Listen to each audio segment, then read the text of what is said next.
So next portion in general organic chemistry will deal with the organic reactions. तो देखो पहले आपको किसी भी एक ऑर्गेनिक रिएक्शन का फॉर्मेट समझना है। मोस्टली कोई भी ऑर्गेनिक रिएक्शन जो होगी वो एक रिएक्टेंट से स्टार्ट होगी, उसमें एक रिएजेंट यूज किया जाएगा। कंपल्सर केवल रिएक्टेंट का है, हो सकता है कुछ कुछ रिएक्शंस ऐसी होती है जिनमें रिएजेंट्स नीडेड नहीं होते, वो हीट से या कैटलिस्ट से या अलग अलग फॉर्म से रिएक्ट कर जाता है, बट ठीक है एक जनरल फॉर्मेट लिख रहे हैं। तो एक रिएक्टेंट जो होगा वो एक रिएजेंट से रिएक्ट करेगा। उसके बाद हमारे पास ग्राफ में ट्रांजिशन स्टेट जरूर बनेगी, कंपलसरी है।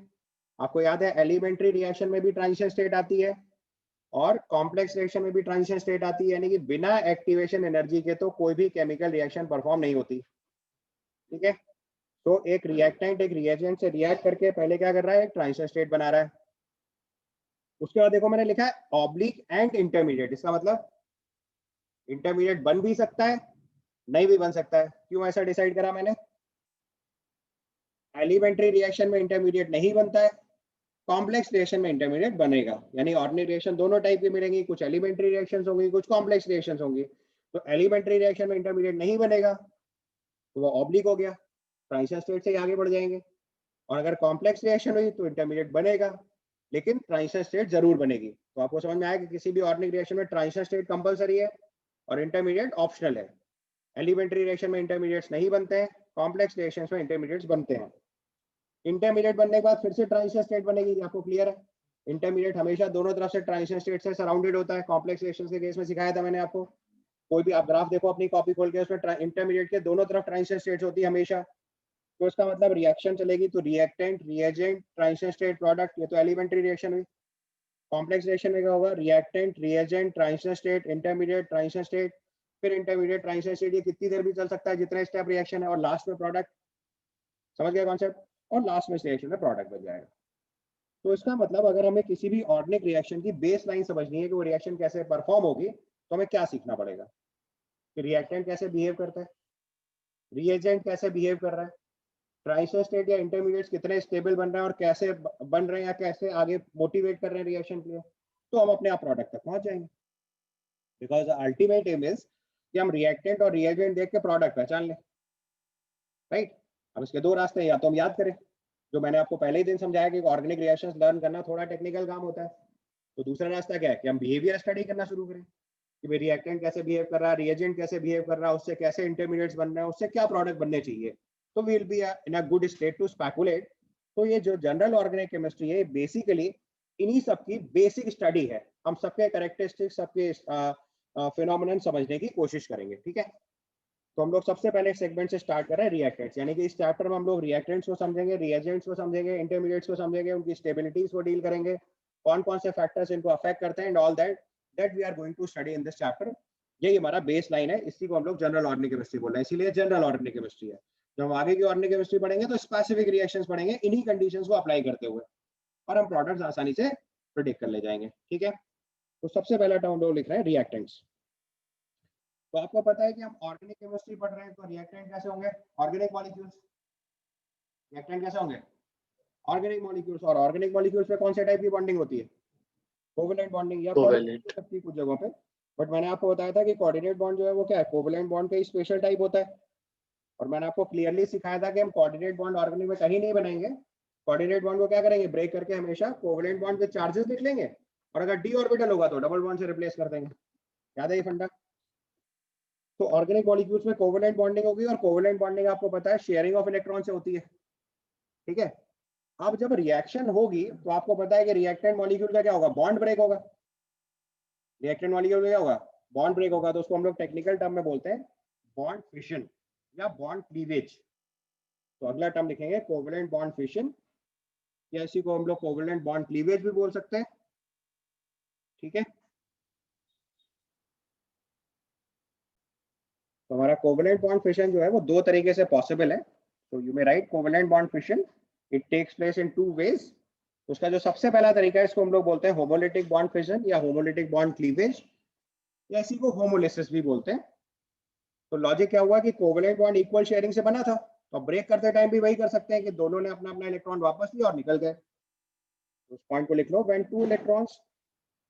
when the two elements takes their own electron back from the shared pair of electron,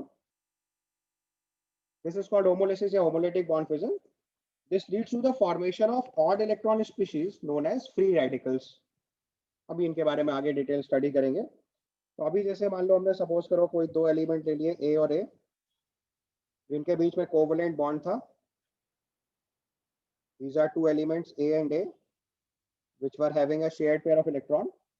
तो क्या हुआ, A ने अपना इलेक्ट्रॉन वापस लिया और इस A ने अपना इलेक्ट्रॉन वापस लिया और ये होमोलिटिक बॉन्ड फिजन हुआ. तो A के पास अपना इलेक्ट्रॉन आ गया और B के पास अपना इलेक्ट्रॉन आ गया. ये दोनों ऑड इलेक्ट्रॉन सिस्टम क्रिएट हो गए. इसको हम लोग बोलते हैं फ्री रेडिकल. और ये फिनोमिनन जो हुआ वो हमारे लिए क्या हुआ, होमोलिसिस. ठीक है, क्लियर हुआ. अब क्वेश्चन आता है कि होमोलिसिस होगा कब. मैंने बताया कि homolytic bond fission is favoured bye non polar solvent, सबसे पहली चीज. दूसरा चीज, अगर मैंने आपको बताया कि कोई नॉन पोलर सॉल्वेंट में क्या होगा, आयंस नहीं बन सकते, इसलिए normally homolytic bond fission favour होगा. In between the similar elements, अगर दो एलिमेंट एक ही जैसे हैं तो उनके बीच में इलेक्ट्रोनेटिक डिफरेंस ही नहीं है, तो बॉन्ड ब्रेक कर पाना मुश्किल. हेटेरोलिटिकली नहीं होगा, वो होमोलिटिकली हो जाएगा. तो in between similar elements and in presence of sunlight, heat, peroxides और substances like tetraethylide. मैंने आपको बताया था कि इनकी रिएक्शंस में ऐसा डायरेक्ट यूटिलिटी नहीं है, बट ये होमोलिटिक बॉन्ड फिजन को फेवर करते हैं. तो these are the substances which favours like for homolytic bond fission. जैसे एग्जांपल में देखो, अगर मैंने Cl2 को लिया और उसको सनलाइट की प्रेजेंस में हीट कराया, तो या सनलाइट ही इसमें पास कर दी, तो ये Cl रेडिकल में ब्रेक कर गया. दोनों Cl बॉन्ड थे तो फेवर ही करना था. दूसरा केस देखो, जैसे हमने पेरोक्साइड लिया ROOR, दोनों बॉन्ड ऑक्सीजन ऑक्सीजन है. तो यहाँ पे भी नॉर्मली हीट करोगे तो बीच का बॉन्ड ब्रेक कर जाएगा homolytically, it will form RO radical. तो ये तो सेम वाले केस हो गए. बट अब सोचो HCl है, HCl कैसा बॉन्ड है, कोवैलेंट पोलर बॉन्ड है, और इसे हमें किसमें ब्रेक करना है, होमोलिटिकली. तो देखो पेरोक्साइड की प्रेजेंस में ये चीज काम कर रही है. तो ऊपर देखो, पेरोक्साइड को हीट करके पहले आरओ रेडिकल बनाया, और उस आरओ रेडिकल ने HCl से एक रेडिकल एक्सेप्ट करा, H रेडिकल, और ROH बना के Cl रेडिकल बना दिया. तो ये होमोलिटिक बॉन्ड फिजन को फेवर कर रहा है. समझ में आया concept. So next type of bond cleavage मैंने बताया हेटेरोलिटिक बॉन्ड क्लीवेज, या इसी को हेटेरोलिटिक बॉन्ड फिजन या हाइड्रोलिसिस बोलते हैं. तो मैंने बताया कि when shared pair of electron is pulled by more electronegative element, then it leads to the formation of cation और एनायन. तो इसको हम लोग बोलते हैं हेटेरोलिटिक बॉन्ड फिजन. तो जैसे एग्जांपल में देखो, मैंने एक रेडिकल लिया, एक मॉलिक्यूल लिया AB, जिसमें B को सपोज करो मोर इलेक्ट्रोनेगेटिव एलिमेंट मान लेते हैं. सो B अगर मोर इलेक्ट्रोनेगेटिव एलिमेंट है तो उसने शेयर्ड पेयर ऑफ इलेक्ट्रॉन को अपनी तरफ पुल किया. तो ये दोनों शेयर पेयर ऑफ इलेक्ट्रॉन अगर B की तरफ पुल हो गए, तो इससे A बना A+ और एक बना B-. समझ में आया. तो दोनों जो शेयर पेयर ऑफ इलेक्ट्रॉन है वो B के पास पहुंच गए, और A का अपना एक इलेक्ट्रॉन भी लॉस हो गया. अब यहाँ पे देखो, एक बहुत इंपॉर्टेंट क्वेश्चन है, ध्यान से देखो कि इलेक्ट्रॉन B ने दो लिए, बट मैंने B पे चार्ज 1- लगाया और A पे चार्ज 1 लगाया. क्यों ऐसा करा. बी के पास एक इलेक्ट्रॉन पहले है से, उसमें एक उसका खुद का हुआ, और जो A का इलेक्ट्रॉन लॉस हुआ उसमें लॉस उसको 2 इलेक्ट्रॉन का हुआ. अगर आप नंबर ऑफ इलेक्ट्रॉन काउंट करोगे तो A के पास 6 इलेक्ट्रॉन बचे होंगे after this bond cleavage. But उसका अपना एक इलेक्ट्रॉन लॉस हुआ ना, दूसरा तो B का ही था.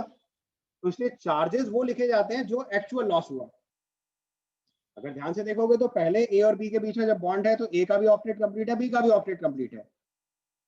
B ने दोनों इलेक्ट्रॉन ले लिए, तो हमारे हिसाब से B के पास 2 इलेक्ट्रॉन गए, बट हमने B पे 1- चार्ज लगाया और A पे एक पॉजिटिव चार्ज लगाया. क्यों ऐसा, क्योंकि A का एक इलेक्ट्रॉन लॉस हुआ है, जो शेयरिंग में दूसरा इलेक्ट्रॉन था वो B का था. सिमिलरली B ने एक इलेक्ट्रॉन गेन किया, एक इलेक्ट्रॉन तो A का था, वही तो उसी का तो माइनस है, बाकी अपना वाले का थोड़ी माइनस+ होता है. तो उसलिए एक चार्ज लगाते हैं. और जो A+ बना इसको कैटायन बोल रहे हैं, और जो B- बना इसको एनायन बोलते हैं. अगर यही काम कार्बन के केस में होता है तो उसको हम लोग कार्बोकैटायन और कार्बेनाइन बोलते हैं. ये चीज अगले केस में लिख लो. In case of carbon positive charge, इसी को हम लोग बोलेंगे कार्बोकैटायन, या हमारे कोर्स में इसको हम लोग कार्बोनियम आयन भी लिख देते हैं. ऑल्दो अगर बहुत प्रिसाइसली बताया जाए तो जो एडवांस के लेवल पे कार्बोनियम आयन अलग चीज है, बट हमारे कोर्स रेंज में हर जगह कार्बोकैटायन कार्बोनियम आयन हम एक साथ यूज करेंगे. Although carbonium ion is little different, confuse नहीं होना है. लेकिन हमारे कोर्स में जहां भी कार्बोकैटायन कार्बोनियम आयन लिखा जाएगा वो हम कार्बन पे पॉजिटिव चार्ज कंसीडर करके चलेंगे, और अगर नेगेटिव चार्ज होगा तो इसी को हम लोग कार्बेनाइन बोल देंगे. तो दूसरा केस हो जाएगा कार्बेनाइन. तो पॉजिटिव चार्ज ऑन कार्बन को कार्बोकेटाइन या कार्बोनियम आयन बोलते हैं, और नेगेटिव चार्ज ऑन कार्बन को हम लोग कार्बोनियम आयन बोल रहे हैं। ठीक है, समझ में आ गई बात यहाँ तक? कर लो। मैंने बोला ए और बी के बीच में अगर एक शेयर्ड पेयर ऑफ इलेक्ट्रॉन है तो वो पुल हुआ। ए की तरफ ए ने अपना इलेक्ट्रॉन लॉस करा तो ए पे पॉजिटिव, बी पे नेगेटिव। चार्ज कैसे है वो कॉन्सेप्ट सिखा दिया। कार्बन पे अगर पॉजिटिव चार्ज आएगा तो उसको हम लोग कार्बोकेटाइन या कार्बोनियम आयन बोलते हैं। कार्बन पे नेगेटिव चार्ज आएगा तो उसको कार्बन आयन बोलते हैं। एग्जाम्पल में देखो, हमने एक CCH3 होल थ्राइस Cl लिया। अब यहाँ पे ध्यान से देखो तो कार्बन और क्लोरीन के बीच में इलेक्ट्रोनेगेटिव डिफरेंस है, chlorine being more electronegative element. तो क्लोरीन ने इलेक्ट्रॉन पुल किया तो Cl माइनस बना और कार्बन को पॉजिटिव चार्ज बना, तो उसको कार्बोकेटाइन बोल रहे हैं। दूसरा केस लिया जैसे CH3COH है, उसमें OH माइनस हमने लिया बेस, तो उसने कार्बन से H प्लस बाहर निकाल लिया, तो भी देखो यहाँ पे कार्बन पे माइनस चार्ज आ गया, तो उसको बोल रहे हैं कार्बन आयन। तो कार्बन हाइड्रोजन का बॉन्ड यहाँ पे हेटेरोलिटिकली ब्रेक करा OH माइनस की वजह से। तो हेटेरोलिटिक बॉन्ड फिजन कब कब फेवर करेगा? एक तो पोलर सॉल्वेंट में फेवर करेगा, और एक कब फेवर करेगा? जब इलेक्ट्रोनेगेटिव डिफरेंस ज्यादा होगा। तो दो तरीके से हमारा कोवेलेंट बॉन्ड ब्रेक कर सकता है, एक होमोलिटिक बॉन्ड फिजन और एक हेटेरोलिटिक बॉन्ड फिजन। ठीक है।